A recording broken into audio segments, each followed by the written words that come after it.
I'm going to use Stdev casting company here to construct a sensitivity analysis, no, a scenario analysis, and calculate expected NPV, standard deviation of NPV, and the coefficient of variation. What I've got is our model, Stdev casting company's model. I'm going to do this scenario analysis with these 1, 2, 3, 4, 5 variables. I'm also going to have a place where I say what the scenario name is and also the probability of that scenario, so I can do these expected NPVs and standard deviations within the scenario summary. Now down here at the bottom I have the data for the scenario analysis. Here's our base case, which is the current values of these variables, and we've got a terrible case, a bad case, a good case, an awesome case, and we have probabilities associated with each one of these scenarios. What I'll do is I'll put these into the scenario manager. The scenario manager will calculate the NPV and IRR and MIRR for each one of these cases and create a scenario summary. And I'm also going to have it print out these probabilities as well, and I'm going to label all of the cells so that we can easily interpret what's on the scenario manager. So creating a scenario, I'm actually going to call this base, and let's see, what have I got for my first probability, just so that I'll have some numbers to start off with. My first probability for the base case is 35%. 35%.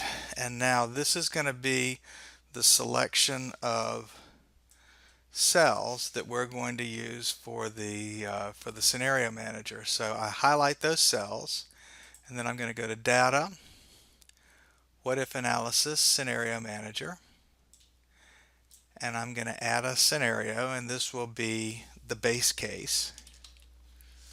And it says by changing cells B11 to B15, those are the first ones I highlighted right here, and then E11 and E12 over here I highlighted the words base and 35%.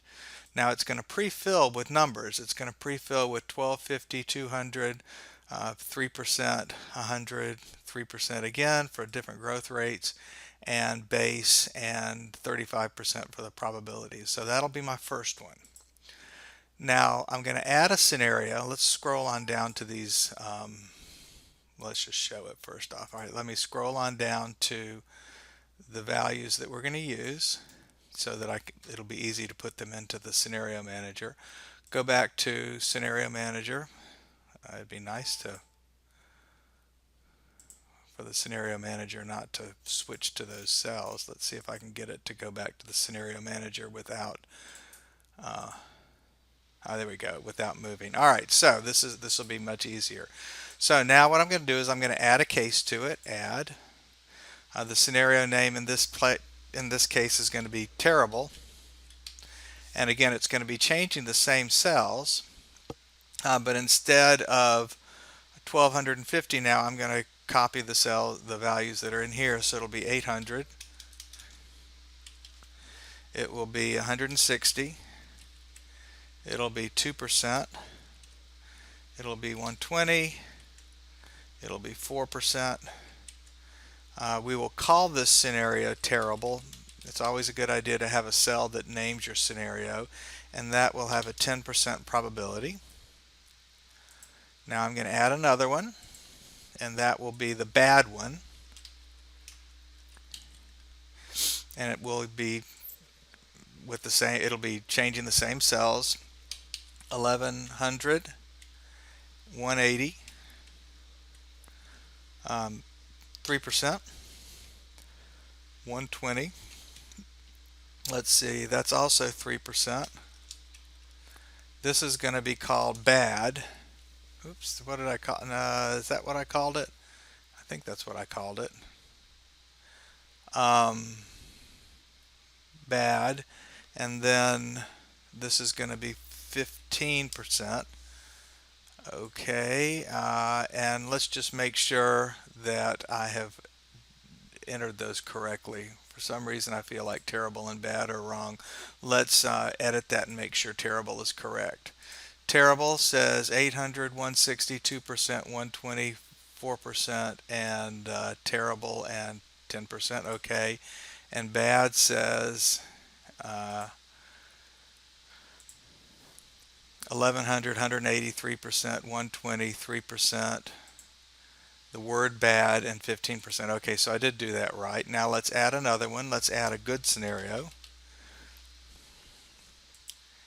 It will be 1300 that we sell at 210 each. 4% will be our growth rate. 100 is going to be our cost. 3% will be that inflation rate. This will be called good. And this will have a 35% probability, 25% probability. 25% probability. Okay, and then let's add one more. It'll be the awesome case. And that will have 1350, selling them at 240 a piece, 3%. And I'd like to check and make sure all of these are right when we get done, make sure they show correctly. 110 a piece is how much it costs to build them. 4% is going to be our inflation and cost. We're going to call this awesome. And this will be a 15% probability. Okay, now we're just going to show all of these and make sure that these are what we want them to be. So I'm going to show that one. Let's close it and get up to our variables here. So here's where the variables are. Go to the what if analysis scenario manager.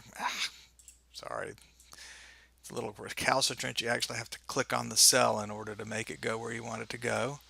Scenario manager, let's show the base case, 1250, 200, 3%, 100, 3%, base, and 35%. If we look at the terrible one, we're going to be at 800, 160, selling 2%, 124%, terrible 10%. The bad case, we're going to show it. That will be bad 1100, 180, 3%, 120, 3%, bad 15%. Good will be 1300, selling 210 each. Inflation is 4%. $100, 3% good, and 25%. And finally, the awesome case, we're going to show that. Make sure everything's where it should be. 1350, awesome, 15%, 4%, 110, 3%, and 240. All right, those are all correct. Now, what we would also like to do is make sure that our scenario manager actually labels these things the way we'd like them to do. So I'm going to actually name this cell unit sales. And so when I click up there in the formula under the cell reference bar, I can name it any old thing I want to. You just can't have any spaces in it. This will be sales price. This one's going to be inflation,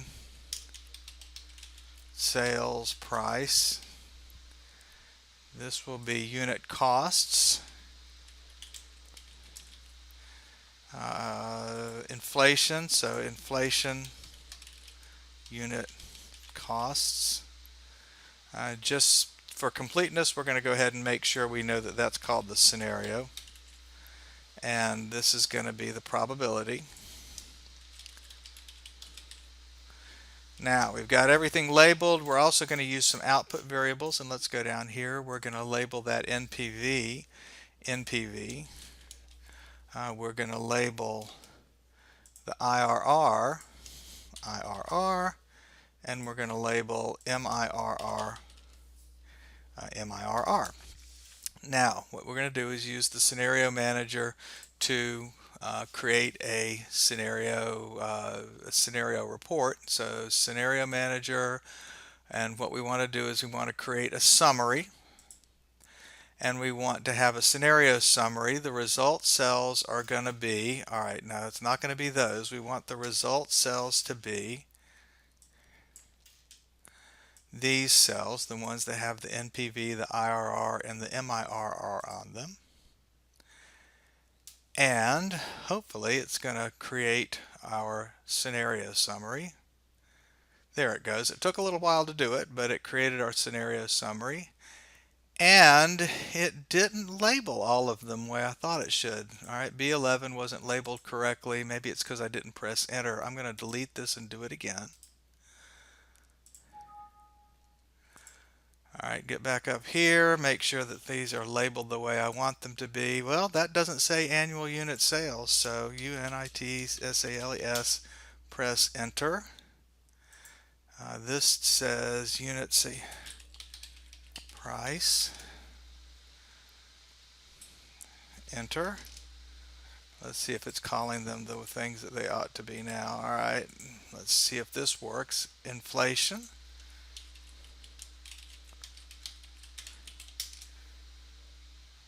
All right, enter. All right, does it call it the right thing? Yes. All right, unit costs. Enter.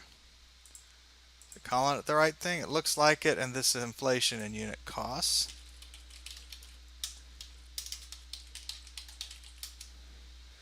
Let's see, did it get it all right? Yes, and this will be scenario. I think I just forgot to hit enter on those, and probability is in fact correctly labeled. Let's look at these. That says NPV. That doesn't say IRR, so I want it to say IRR, enter. And I want this to, that does say MIRR. So now let's try it again. What if analysis, scenario manager, summary, my output cells, and I click OK. Now it ought to create my scenario summary now. And now it does in fact label everything the way it's supposed to, and we can now use this information in order to calculate expected, whoops, it back over here, calculate expected NPV, and let's see if I can make this a little bit smaller so we can see it.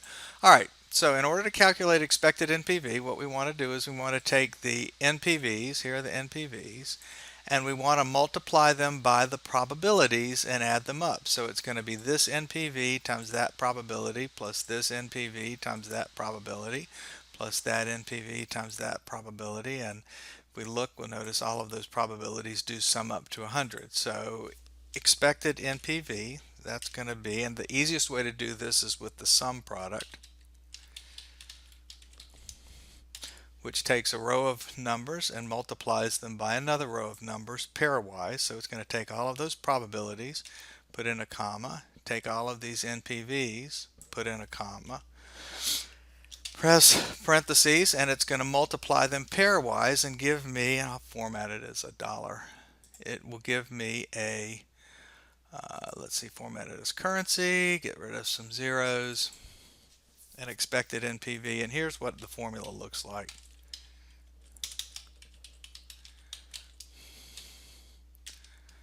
So here's the formula. Notice it says sum product. It has one range there, another range here, and it just does a pairwise multiplication of these ranges.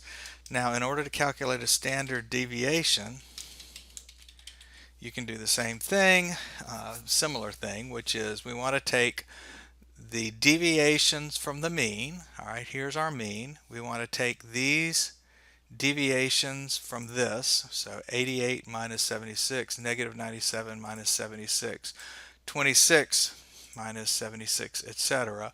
We want to square those deviations, and let's do the variance first, so we just do it all at once. So we'll do the variance, and then we'll take the square root of that to get the standard deviation. So to get the variance, we're going to actually just use sum product again.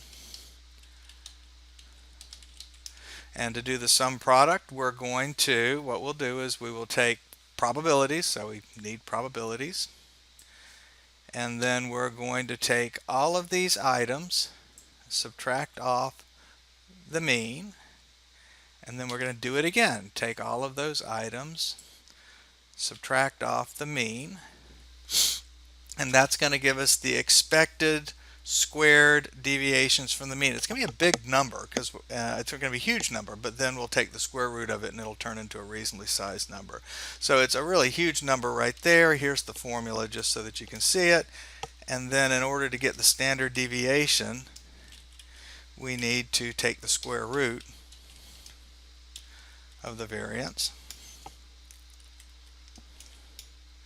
All right, there's our standard deviation, and to get the coefficient of variation, the coefficient of variation is the standard deviation divided by the expected value. So the standard deviation is that divided by the expected value is that. We have a coefficient of variation. We don't want it as a 1, we want it as a general number, and we'd probably like a couple more decimal places. So 1.094 is the coefficient of variation for this example.